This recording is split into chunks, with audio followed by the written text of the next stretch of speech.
Kung klinik mo itong video na to at na-curious ka kung bakit ganito ang title ko, ang katotohanan dyan ay medyo malilimitahan lamang yung paggawa natin ng ating YouTube videos. Because ngayong November, meron kaming 3 project na naumpisahan ng sabay-sabay, kaya nangangailangan ito ng focus sa aming construction business. Kaya ito yung kadahilanan kung bakit magbabawas tayo ng volume ng pag-upload ng videos.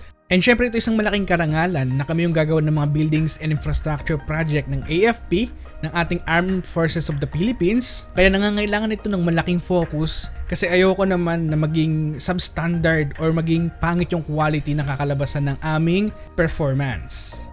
And I hope na yung mga videos natin sa ating YouTube channel ay makatulong ito, especially sa mga nag-uumpisa pa lamang sa pag-invest sa ating merkado. Because I dedicated my time and effort, yung mga binibigay kong knowledge and information sa ating channel, because I want to help many Filipino as much as possible to invest in our stock market.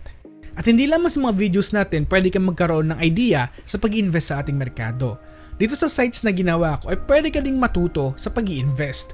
Kung pumuntahan mo itong ating home tab, makikita mo dito yung mga audiobook nila Peter Lynch, Intelligent Investor ni Benjamin Graham, Money Master the Game.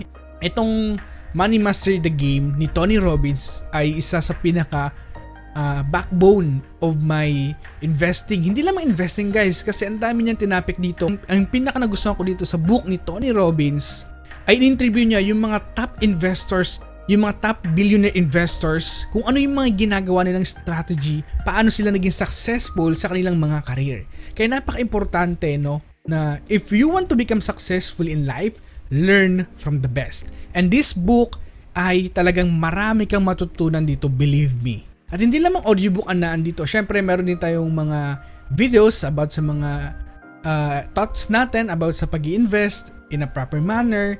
Everyday nag-update din itong ating mga top gainers, yung stock volume, stock review natin. Dito makikita mo yung mga financial risk analysis natin sa mga kumpanya, stock analyzer tool, kung gagamitin natin ito para ma-project natin kung magkano ba yung intrinsic value ng company in the next coming 5 years, management information, ayan, management analysis natin, and also yung mga intrinsic value ng mga super investor like Graham, Buffett, Lynch, Greenblatt, and analyst target also, no?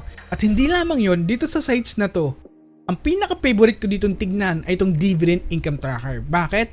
Because makikita natin dito yung mga kumpanya sa ating merkado na nagbibigay ng dividend, ay kung magkano ba yung potential na kikitain natin in a real-time data ng company. So dito natin siya makikita. And marami pang information na pwede mong explore dito para matuto sa pag-invest sa ating merkado. And again guys, itong sites na to, ginawa ko and binibigay ko ito sa inyo guys ng free because I want to help many Filipinos as much as possible to invest in our stock market.